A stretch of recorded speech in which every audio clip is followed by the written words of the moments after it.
Hi hello everyone. इस video के अंदर हम देखेंगे guidelines on corporate governance for NBFCs. जो नॉन बैंकिंग फाइनेंशियल कंपनीज होती हैं उनके लिए क्या गाइडलाइंस दी गई हैं कॉर्पोरेट गवर्नेंस के लिए। तो जैसा कि हमें पता है जितनी भी हमारी अगर कोई फाइनेंशियल इंस्टीट्यूशंस है जनरली उनको कौन कवर करता है, क्योंकि हमने पहले ही ये समझा था कि किस चीज़ के लिए कौन गवर्निंग बॉडीज़ होती हैं। जैसे कंपनीज के लिए कंपनीज एक्ट है, इंश्योरेंस कंपनी के लिए एडा है। इसी तरीके से जितने भी फाइनेंशियल इंस्टीट्यूशंस होते हैं उनको कौन गवर्न करता है, आरबीआई करता है। तो इसके लिए कि जो एनबीएफसीज हैं, बैंक्स तो है ही हैं, इसके अलावा एनबीएफसीज के लिए जो आरबीआई है उन्होंने एक मास्टर डायरेक्शन निकाली थी 2016-17 के अंदर। तो ये उसका नंबरिंग वगैरह है, जो कि 1 सितंबर 2016 को आई थी एंड देन 17 फरवरी 2020 को अपडेटेड होके इशू हुई थी। अभी इसके अंदर है क्या कि ये जितने भी हमारे एनबीएफसीज हैं जो कि हमारे लिए सिस्टमेटिकली इम्पॉर्टेंट हैं, या और भी जितने भी हमारे एनबीएफसीज हैं उनके लिए उनके ऊपर ये गाइडलाइंस एप्लीकेबल है। तो पहले हम देखते हैं कौन कौन से एनबीएफसीज के ऊपर ये एप्लीकेबल है। छः तरीके के एनबीएफसीज के ऊपर ये एप्लीकेबल होता है। तो वो 6 तरीके के एनबीएफसीज कौन कौन से हैं। पहला, जो भी नॉन डिपॉजिट टेकिंग एनबीएफसी है जिसको हम बोलते हैं systematically important non deposit taking NBFC, in short जैसे लिखते हैं कि एनबीएफसी, नॉन डिपॉजिटिंग और सिस्टमेटिकली इंपॉर्टेंट। तो सबसे पहले तो ऐसे एनबीएफसी एनडीएसआई जो कि रजिस्टर्ड हैं बैंक्स के under the provisions of RBI act 1934। तो जो इसके अंदर रजिस्टर्ड है उनके ऊपर ही एप्लीकेबल है ये जो डायरेक्शंस दी गई थी मास्टर डायरेक्शन। दूसरा, हर एक डिपॉजिट टेकिंग एनबीएफसी, यहाँ पे हमने कौन सा देखा था, नॉन डिपॉजिट टेकिंग एनबीएफसी जो कि सिस्टमेटिकली इंपॉर्टेंट है। हर एक डिपॉजिट टेकिंग एनबीएफसी दूसरा हो जाता है जो कि रजिस्टर्ड है किस आरबीआई एक्ट के अंदर। ठीक है, तो दूसरा ये हो गया, पहले non depositing taking systematically important NBFC, दूसरा depositing NBFC. Then every NBFC factor, कौन, एवरी एनबीएफसी फैक्टर जो कि रजिस्टर्ड है section 3 of the factoring regulation act 2011 के अंडर, और उसकी असेट साइज कितनी है, 500 करोड़ या उससे ऊपर की है। तो हर एक एनबीएफसी फैक्टर जिसकी जो कि section 3 of factoring regulation act के अंदर रजिस्टर्ड है, फैक्टर से ही फैक्टरिंग रेगुलेशन एक्ट आपको याद रहेगा, और उसकी जो नेट एसेट्स हैं वो 500 करोड़ या उससे ऊपर की हैं, ये भी इसके अंदर आ जाएंगी। तो सबसे पहले जो नॉन डिपॉजिटिंग टेकिंग है, डिपॉजिटिंग टेकिंग हो गई, फिर एनबीएफसी फैक्टर्स हो गए। देन आपके जितने भी infrastructure debt fund non banking financing company है जिसको इन शॉर्ट आईडीएफ एनबीएफसी बोलते हैं, आईडीएफ एनबीएफसी बोलते हैं, इनके ऊपर भी एप्लीकेबल होगा। तो चौथा हो गया आपका ये। पांचवे आते हैं non banking finance company micro finance institutions, क्या, एमएफआई, माइक्रो फाइनेंस इंस्टीट्यूशंस। तो पांचवे इनके ऊपर एप्लीकेबल होंगे और उनके असेट साइज भी 500 करोड़ या उससे ऊपर ही होना चाहिए। इसके ऊपर भी ऐसा ही था, इसके ऊपर भी ऐसा ही है। देन एनबीएफसी कौन से, इंफ्रास्ट्रक्चर फाइनेंस कंपनी, कौन सी, इंफ्रास्ट्रक्चर फाइनेंस कंपनी, और उसकी भी असेट साइज 500 करोड़ से ऊपर की होनी चाहिए। तो ये 6 लोग यहाँ पे बताए गए हैं, 6 तरीके के एनबीएफसी बताए गए हैं जिनके ऊपर ये जो गाइडलाइंस इशू हुई थी वो एप्लीकेबल रहेंगी। ठीक है, तो ये हमें समझ आ गया।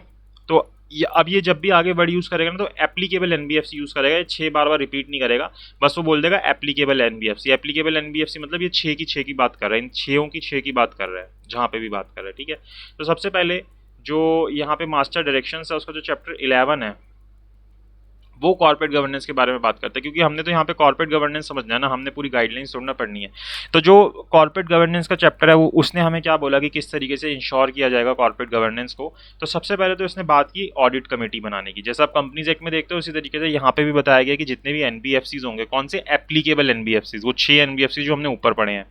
तो जितने भी एप्लीकेबल एनबीएफसीज होंगे उनको क्या करना होगा, एक ऑडिट कमेटी बनानी होगी। सबसे पहले तो ये बोला गया जिसके अंदर 3 से कम मेंबर्स नहीं होंगे, consisting of not less than 3 member of its board of director, यानी कि बोर्ड ऑफ डायरेक्टर्स में उठा के एटलीस्ट 3 मेंबर्स आपको इसके अंदर डालने पड़ेंगे इस ऑडिट कमेटी के अंदर। और इसने कुछ ऐड ऑन कर दिया, एक्सप्लेनेशन डाल दी कि जो ऑडिट कमेटी होगी ना, जो भी बैंकिंग फाइनेंशियल कंपनी की बनेगी उसको सेक्शन 177 ऑफ कंपनीज एक्ट के हिसाब से चलना पड़ेगा। जो वहाँ पे रिक्वायरमेंट्स बता रखे ना जो हम ऑडिट कमेटी की पढ़ते हैं कि क्या क्या क्या क्या कंप्लाइंस होनी चाहिए, कितने लोग होने चाहिए, कब होने चाहिए, वो फाइनेंशियली लिटरेट होने चाहिए, जितनी भी चीज़ें पढ़ते हैं वो सारी यहाँ पे भी एप्लीकेबल हो जाएंगी। पहली बात तो इसने ये बोल दी ऑडिट कमेटी से रिलेटेड। ठीक है, दूसरी बात क्या बोल रहा है, the audit committee consisted under this paragraph shall have the same powers, function and duties. तो जो भी पावर्स कंपनीज एक्ट के सेक्शन 177 ने नॉर्मल ऑडिट कमिटीज़ को दिए हैं वो सेम पावर्स यहाँ पे भी होंगी, सेम फंक्शंस इनके भी होंगे, सेम ड्यूटीज़ इनकी भी होंगी। तो एक तरीके से यहाँ पे जो NBFCs है उनके अंदर ऑडिट कमेटी को बनाने के लिए ये चैप्टर को डाला गया कि इससे कॉर्पोरेट गवर्नेंस इंश्योर होगी। दूसरी चीज़, पहली चीज़ तो होगी भाई हम ऑडिट कमेटी बनाएंगे, उसके अंदर एटलीस्ट 3 मेंबर्स होंगे, बोर्ड ऑफ डायरेक्टर से आएंगे।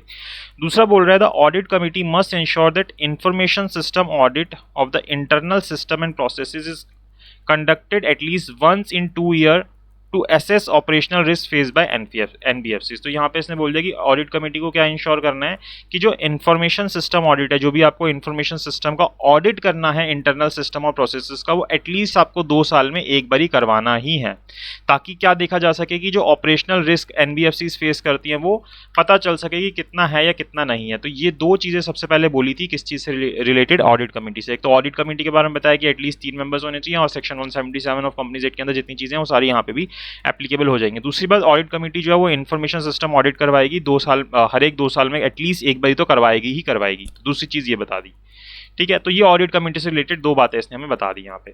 उसके बाद आता है दूसरी, हमें क्या बनानी है, नॉमिनेशन कमेटी बनानी है।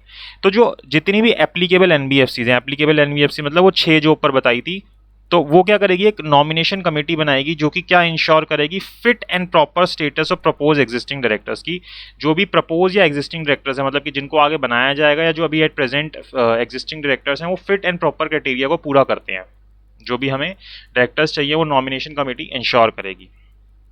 और इस कमेटी के पास भी सेम पावर्स, फंक्शंस और ड्यूटीज होंगे जो कि कंपनीज एक्ट के सेक्शन 178 के अंदर दे रखे हैं। तो nomination remuneration committee 178 companies act को फॉलो करेगी, audit committee section 177 of companies act को फॉलो करेगी। और हम क्या बनाएंगे, रिस्क मैनेजमेंट कमेटी बनाएंगे। तो ये भी वही सेम बात आ जाती है कि integrated risk all applicable NBFC shall form a risk management committee beside the asset liability management committee. ये तो बनेगी। इसके अलावा आपको अलग से रिस्क मैनेजमेंट कमेटी भी बनानी है। तो जितनी भी एप्लीकेबल NBFCs हैं उनके ऊपर ये तीनों कमेटीज बनेंगी। कौन कौन सी, ऑडिट कमेटी, नॉमिनेशन कमेटी और रिस्क मैनेजमेंट कमेटी, तीनों कमेटीज को यहाँ पे बनाया जाएगा। अच्छा ध्यान रखना, नॉमिनेशन एंड रेम्युनरेशन कमेटी मत लिखना, सिर्फ और सिर्फ नॉमिनेशन कमेटी की बात हुई है यहाँ पे। तो ये 3 चीज़ें तो इंश्योर होगी जिसके थ्रू कॉर्पोरेट गवर्नेंस किया जा सकता है NBFCs के अंदर। फिर उसके बाद ना CRO की बात की गई है कि जितने NBFCs हैं ना उनके अंदर एक CRO अपॉइंट किया जाएगा और उसका क्या काम होगा वो भी हमें यहाँ पे बताया गया है। तो इसने बोला है कि जैसे जैसे NBFCs का रोल बढ़ता जा रहा है कि ये एक तरीके से क्रेडिट डायरेक्टली दे रही है लोगों को, तो वहाँ पे क्या ज़रूरत है, there is need for NBFC to augment risk management practices. तो यहाँ पे ज़रूरत है कि वो रिस्क मैनेजमेंट प्रैक्टिसेस को और इंश्योर करे। तो इसलिए बोलता है कि जो भी NBFCs हैं should strive to follow the best practices in risk management. तो उनको जो अच्छे से अच्छी प्रैक्टिसेस हैं वो फॉलो करनी है। तो इसलिए बोलता है कि जो भी NBFC जिनकी असेट साइड 50 बिलियन से ऊपर की है, मोर देन 50 बिलियन है, in categories investment and credit companies, infrastructure finance, ये जितनी भी हमने ऊपर 6 की 6 पढ़ी थी, उनको क्या करना है, एक CRO अपॉइंट करना। तो बेसिकली देख लो ऊपर की जो 6 कंपनीज जिनकी जो असेट साइड है 50 बिलियन से एक्सीड करता है, उनको एक CRO अपॉइंट करना होता है और उसको क्लियरली बताना होता है कि उसके क्या रोल्स हैं और क्या रिस्पॉन्सिबिलिटी है। और फिर जो ये CRO है ये कैसे काम करता है, इंडिपेंडेंटली काम करता है कि जो भी रिस्क मैनेजमेंट है उसके जो हाईएस्ट स्टैंडर्ड्स पे रिस्क मैनेजमेंट है उसको इंश्योर किया जा सके। तो बेसिकली आपने इतना याद रखना है कि CRO अपॉइंट होगा जितने भी NBFCs है जिनकी असेट साइज जो है 50 बिलियन से ऊपर की है, जो कि इंडिपेंडेंटली काम करेगा, उसको आपको उसके रोल्स और रिस्पॉन्सिबिलिटीज बतानी होंगी और वो इंश्योर करेगा कि कंपनी के अंदर जो रिस्क मैनेजमेंट के हाईएस्ट स्टैंडर्ड्स हैं वो फॉलो हो। अब उसके लिए कुछ इंस्ट्रक्शंस दी गई हैं CRO को कि उसको ये चीज़ें करनी है। तो आपको यही देखना है कि जो CRO है वो एक सीनियर ऑफिशियल होना चाहिए हायरार्की के अंदर NBFCs में, कि ऊपर इस तरीके से हायरार्की में ही आया हो और उसके पास एडुकेट प्रोफेशनल क्वालिफिकेशन या एक्सपीरियंस हो रिस्क मैनेजमेंट के एरिया में। ऐसे नहीं कि आपने किसी को भी बना दिया, उसके बाद उसका रेलिवेंट एक्सपीरियंस या क्वालिफिकेशन होनी चाहिए। दूसरी चीज़ जो CRO है वो एक फिक्स टेन्योर के लिए अपॉइंट होना चाहिए with approval of the board, की बोर्ड अप्रूव करेगा हाँ इसको इतने टाइम के लिए करना है, तो वो एक फिक्स पीरियड के लिए बनना चाहिए।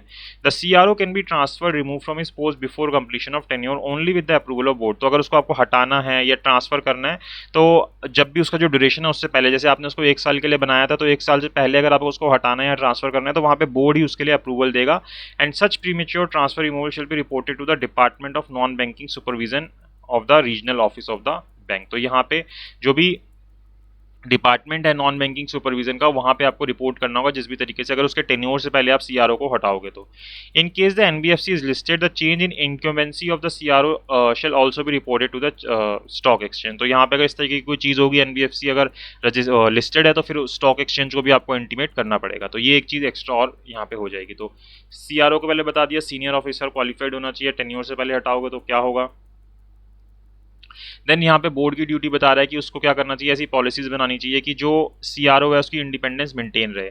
तो इसके regarding the CRO shall have direct reporting lines to the MD and CEO. तो सीआरओ के पास ऐसी एक्सेस होनी चाहिए कि अगर उसको कोई भी चीज़ बतानी है, कुछ भी करना है, तो डायरेक्टली एमडी या जो भी बोर्ड मेंबर्स हैं उन तक पहुंच सके, सीईओ तक पहुंच सके। ऐसा ना हो कि उसको अगर कम्युनिकेट करना है उसके पास कोई लिंक ही ना हो ऊपर तक पहुंचने का, तो उससे फिर इंडिपेंडेंस इंश्योर नहीं होगी ना।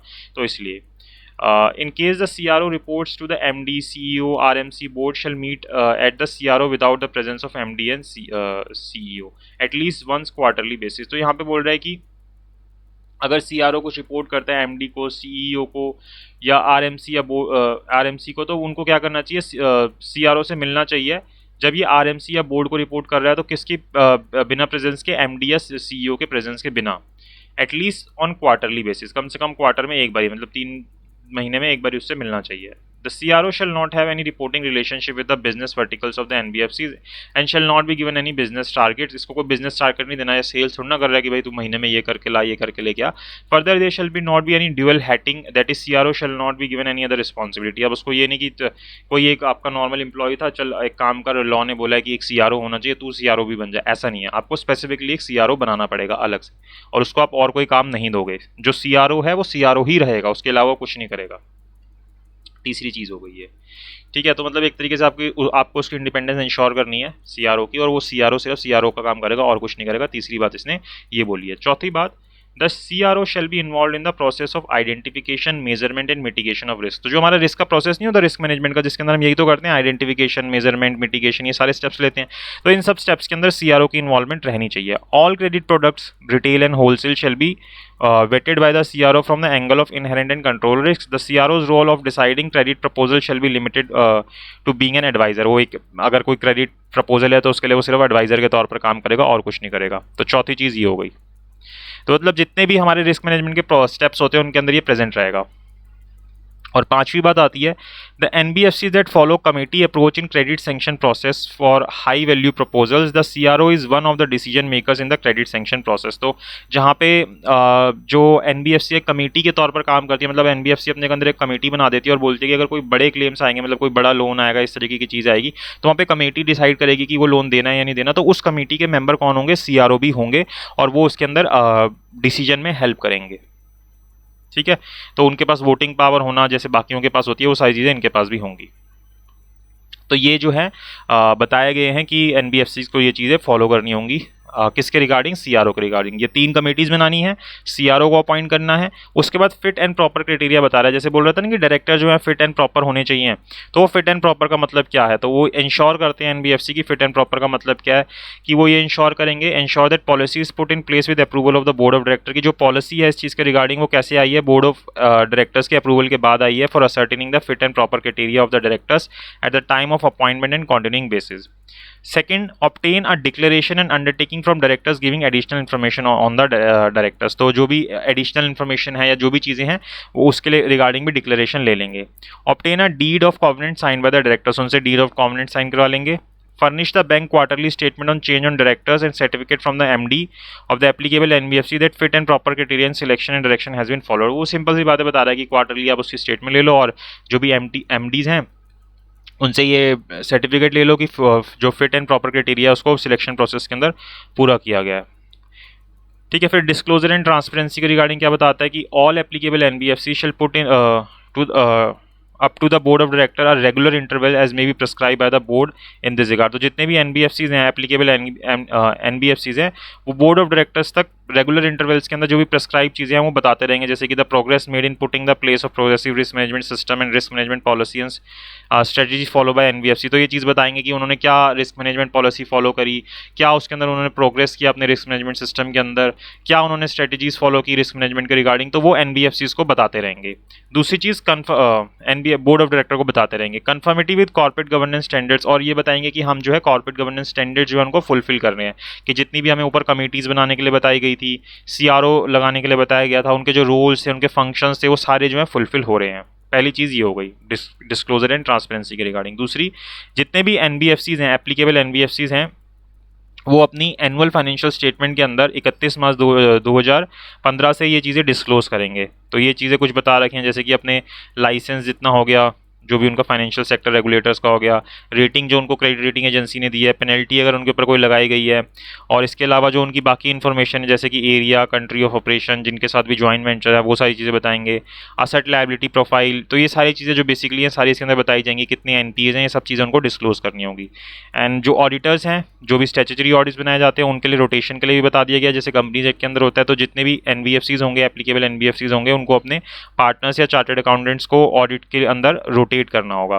कितने टाइम के अंदर? हर एक 3 साल के अंदर, कि जो सेम पार्टनर है वो हर एक 3 साल के अंदर रिपीट ना हो। तो 3 साल के बाद ख़त्म, अब आप नेक्स्ट चार्टर्ड अकाउंटेंट या फर्म्स को ले सकते हो, और चाहे वो पार्टनर है और चाहे कंपनी है, उसके लिए भी 3 साल का ही पीरियड बता रखा है। However the partners so rotated shall be eligible for conducting the audit of the applicable NBFC after an interval of 3 years. तो 3 साल रहो, 3 साल गायब हो जाओ, फिर 3 साल बाद आप वापस आ सकते हो। 3 साल रहो, 3 साल गायब हो जाओ, फिर वापस आ सकते हो। If the applicable NBFC so decide, the applicable NBFC shall incorporate appropriate terms of the letter of appointment of the firm of auditor and ensure its compliance। तो वही अपॉइंटमेंट वगैरह उनको करनी है।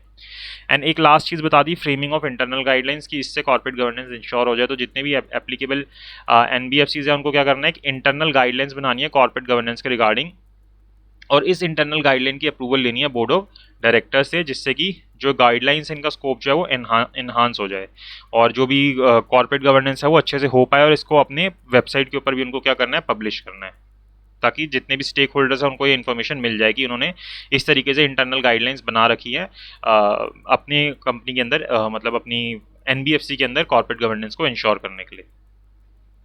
ठीक है, तो ये हो गया हमारा एनबीएफसी का। इसी तरीके से हमारा कॉर्पोरेट गवर्नेंस गाइडलाइंस होती है इंश्योरेंस कंपनीज की। तो यहाँ पे अभी हम एनबीएफसी के कर लेते हैं, नेक्स्ट वीडियो के अंदर हम जो इंश्योरेंस कंपनीज हैं उनका देख लेंगे। तो आई होप आपको समझ आया कि किस तरीके से हम कॉर्पोरेट गवर्नेंस कर सकते हैं किसके अंदर, एनबीएफसीज के अंदर। तो अगर आपको वीडियो अच्छी लगी तो please like, share and subscribe कीजिएगा, और अगर आप क्लासेस लेना चाहते हैं तो ये आपकी स्क्रीन के ऊपर आपको नंबर शो हो रहा है, इसके ऊपर आप मुझे कॉन्टैक्ट कर सकते हैं व्हाट्सएप के थ्रू, व्हाट्सएप पे टेक्स्ट कर सकते हैं, और आप डिटेल्स ले सकते हैं अगर आप क्लासेस लेना चाहते हैं। Thank you so much for watching this video.